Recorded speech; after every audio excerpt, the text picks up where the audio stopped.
Babu ma yaquluhu man jaa yaktubu imro'atan min ahliha li nafsihi aw li ghairihi. Ieu bab arek ngajelaskeun ucapan-ucapan anu kudu ngucapkeun kana itu ucapan teh saha. Mang jaa yaktubu imro'atan min ahliha nyaeta jalma anu boga pamaksudan arek ngalamar ka hiji awewe. Ucapan ngucapkeunna teh nyaeta arek ngomong kanu jadi keluargana itu awewe.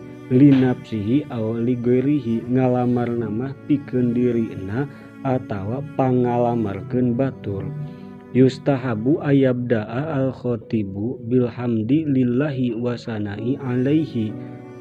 Disunatkeun pikeun kanu arek ngalamar kudu ngamimitian cariosana teh bilhamdi lillahi kalawan muji ka Gusti Allah, wasana'i alaihi jeung ngalem ka Gusti Allah, wasolati ala rasulillahi sareng ngaoskeun maca sholawat ka utusan Allah sallallahu alaihi wasallam. Wayaqulu bari nyarios itu si jalma anu boga pamaksudan arek ngalamar teh, asyhadu alla ilaha illallah wahdahu la syarikalah wa asyhadu anna muhammadan abduhu wa rasuluh. Ji'tukum rogiban pipatatikum pulanata.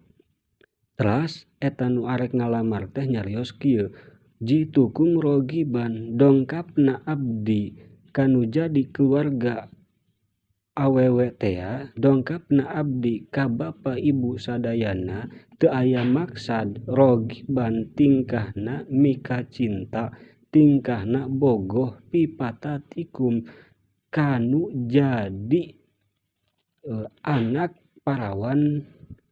parawan bapa, pulanata nyatana neng anu, au pikarimatikum atawa dongkapna abdi teh teu aya sanes. Maksad tujuanna teh nyaeta bogoh kanu jadi anak nu dimuliakeun ku bapa. Pulanata binti pulan nyatana neng anu binti anu, au nahwi dalika atawa umpamana cariosan-cariosan ji'tukum rogiban pipatatikum pulanata. Kumaha wae ngan disunatkeun mah ngamimitianna kudu muji heula, kudu ngalem heula, ngaos sholawat sinareng salam, diteraskeun ku ngucapkeun asyhadu alla ilaha illallah wahdahu la syarikalah wa asyhadu anna muhammadan abduhu wa